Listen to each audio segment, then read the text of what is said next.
अस्सलाम वालेकुम my YouTube family, welcome back to my channel food recipe by Kamal. एक बार फिर से अपने तमाम अहबाब के साथ है। आज जो रेसिपी मैं आपके साथ शेयर करूंगी वो है कद्दू गोश्त चिकन कद्दू की रेसिपी। बहुत ही मज़ेदार और बहुत ही आसान तरीके से तैयार करेंगे। कद्दू गोश्त तो तकरीबन हर घर में बड़े शौक़ से बनाया जाता है, तो आज मैं आपको सिखाऊंगी अपने अंदाज से चिकन कद्दू की मज़ेदार सी रेसिपी। ये दिखने में जितने मज़े के लग रहे हैं, खाने में भी बहुत डिलीशियस हैं। तो फिर चलते हैं रेसिपी की जानिब बढ़ते हैं और रेसिपी स्टार्ट करते हैं। यहाँ पर हम चिकन लेंगे 1 किलो के करीब और इसे अच्छे से हमने धोकर इसका पानी निकाल लेंगे। कद्दू भी हम 1 किलो के करीब लेंगे और इसकी इस शेप में हम कटिंग कर लेंगे। 2 बड़े साइज़ के प्याज लेंगे और इसकी कटिंग करके इसे हम हाफ़ कप ऑयल में फ्राई कर लेंगे। जी व्यूअर्स, यहाँ पर हम बना रहे हैं चिकन कद्दू की रेसिपी और हम फ्राई कर रहे हैं प्याज। और जब प्याज हमारे गोल्डन ब्राउन के करीब पहुँच जाए तो हम इस प्याज को निकाल लेंगे ऑयल से। आप चाहें तो प्याज को फुल क्रिस्पी ब्राउन भी कर सकते हैं और इसके बाद इसको ऑयल से निकालने के बाद इसको आप क्रश कर लें। लेकिन यहाँ पर मैं इस पॉइंट पर प्याज को निकाल लूँगी और इसके बाद हम इसको ब्लेंडर में ब्लेंड कर लेंगे। अब जो ऑयल बच गए हैं उसी ऑयल में हम 2 टेबलस्पून अदरक लहसुन का पेस्ट शामिल करेंगे और इसे हम ऑयल में अच्छे से सौते कर लेंगे। तो अब इसमें हम ऐड कर देंगे चिकन और चिकन को हम ऑयल में इसके कलर चेंज होने तक इसको हम कुक करेंगे। अब इसमें हम कुछ बेसिक स्पाइसेस शामिल कर देंगे, नमक शामिल करेंगे, लाल मिर्च हम शामिल करेंगे 1 टीस्पून, हल्दी पाउडर हम इसमें शामिल कर देंगे 1 टीस्पून। और इसे शामिल करने के बाद हम इन सारे मसालों को अच्छे से चिकन में मिक्स कर लेंगे।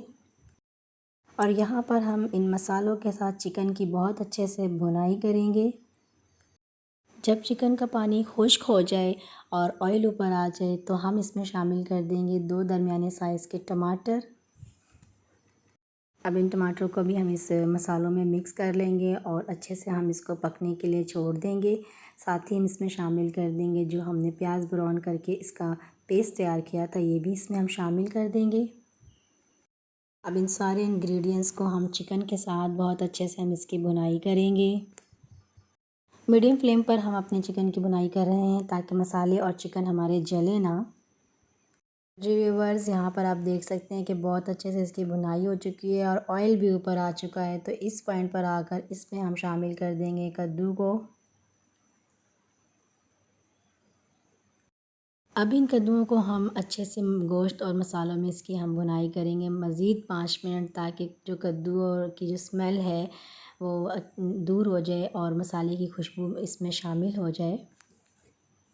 जी व्यूअर्स, यहाँ पर मैं आपके साथ एक टिप शेयर करूँगी कि जब भी आप वेजिटेबल पकाएं तो इससे मसालों में अच्छे से इसकी भुनाई किया करें ताकि जो वेजिटेबल का कच्चापन है वो दूर हो जाए। तो जी व्यूअर्स, यहाँ पर हम इसमें पानी शामिल कर रहे हैं, जितना हमें शोरबा रिक्वायर्ड है उतना पानी हम शामिल करेंगे। और इसके बाद इसमें हम शामिल कर देंगे 1 टेबलस्पून गरम मसाला और अच्छे से मिक्स करने के बाद हम इसे कद्दू को गलने तक मीडियम फ्लेम पर छोड़ देंगे ताकि कद्दू हमारे अच्छे से गल जाएं। जब पानी में उबाल आ जाए तो इसमें हम शामिल कर देंगे हरी मिर्च। 1 हरी मिर्च मैं इसमें शामिल कर रही हूँ दरमियान से कट लगाकर, और इसको जो है हम मिक्स करेंगे और इसमें हम शामिल कर देंगे हरा धनिया और मज़ीद हम इसको कुक होने के लिए ढक देंगे। तो जी व्यूअर्स, यहाँ पर हमने कर दिया है चूल्हे को बंद और आप देख सकते हैं कि चिकन कद्दू हमारे बिल्कुल बनकर रेडी हैं। कद्दू गोश्त की ये रेसिपी बहुत ही मज़ेदार है। सेम इसी मेथड को फॉलो करते हुए आप बीफ और मटन के साथ भी तैयार कर सकते हैं। इसके अलावा कद्दू गोश्त की डिफरेंट मेथड के साथ एक और रेसिपी मैं अपने चैनल पर अपलोड कर चुकी हूँ, जिसे मैंने बीफ के साथ तैयार किया है। तो इसका लिंक भी मैं डिस्क्रिप्शन में दे दूँगी, आप ज़रूर देखिएगा और लाजमी इस बकरीद पर ये दोनों रेसिपी ज़रूर तैयार कीजिएगा। उम्मीद करती हूँ कि आपको आज की रेसिपी बहुत अच्छी लगी होगी। अगर ऐसा है तो अपना फीडबैक ज़रूर दीजिएगा। वीडियो को लाइक करें, चैनल पर न्यू है तो चैनल को लाइक करें, शेयर करें और सब्सक्राइब करें। तो मिलते हैं नेक्स्ट वीडियो में नेक्स्ट मज़ेदार सी रेसिपी के साथ। अपना ढेर सारा ख्याल रखें, दुआओं में याद रखें। मुझे दें इजाज़त। अल्लाह हाफिज़।